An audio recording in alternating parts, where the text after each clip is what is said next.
Hi, I'm Dr. Andrew Manley, and welcome to another episode of Manley Commentaries. Today I want to talk to you about manhood and what it means to be a man. I can talk to you about that because I am a real man, the kind that God formed from the dust of the ground in the Garden of Eden, breathed into his nostrils the breath of life, and man became a living soul.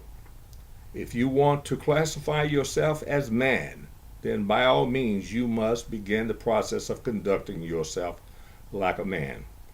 If you want to be a man, you start the process of learning now that you don't walk around looking like, acting like, and talking like a bitch. First of all, our women are raising too many of their sons to be their pimps. And as a result, young men today are not into being respectful to our young women, or giving them little kudos, or taking them to movies, or buying them little gifts.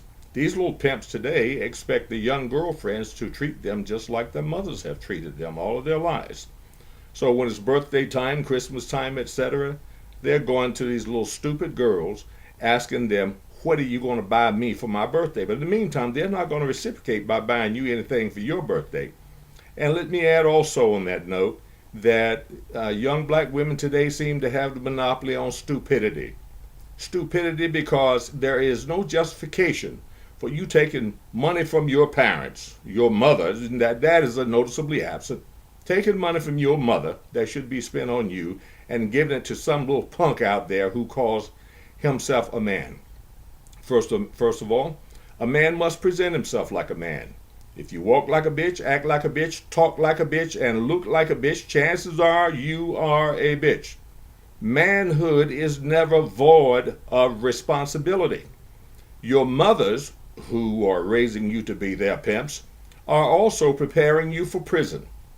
Because if you're walking around with your ass tattooed up, with all these braids in your hair, with your pants sagging below your ass, your mothers are preparing you for prison. Now, with regard to education, unless you do plan to be a prisoner, you're going to need to get an education.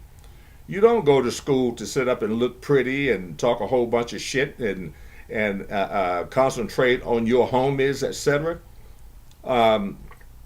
If you are en route to prison, then you don't need an education. But if you don't end up in prison, I submit to you that the United States government is not going to continue taking care of your asses. Just a matter of time before the food stamps are going to dry up. Federally or other government subsidized housing is going to end. And you're going to be caught between a rock and a hard place. So if you're a man, accept responsibility. Again, manhood is never void of responsibility. I want you to ask yourself today, are you really happy when you look at your plight, your sad state of affairs? You are stealing, robbing, burglarizing, getting high. 90% of the young men today won't apply for a job because they already know they're not going to pass a drug test. Well, smoke your dumb nigga ass right on into jail if this shit keeps going the way it is. The time has come for you to stop the bullshit. And mothers, I want to tell you something else. Young men are not looking for sisters and a mother. They want a mother to be a mother, and a mother has to conduct herself like a lady. You can't expect to be a hoe in the presence of your sons and daughter by taking another different kind of nigga into your bedroom 2 or 3 times a week and closing the door while expecting your child to respect you. Your time's run out too.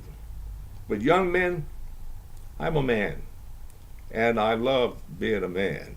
It makes us kind of special, and it puts us in a very small club of minorities.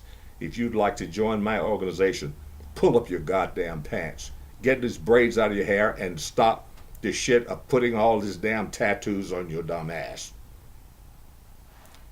Until next time, thank you for joining me again.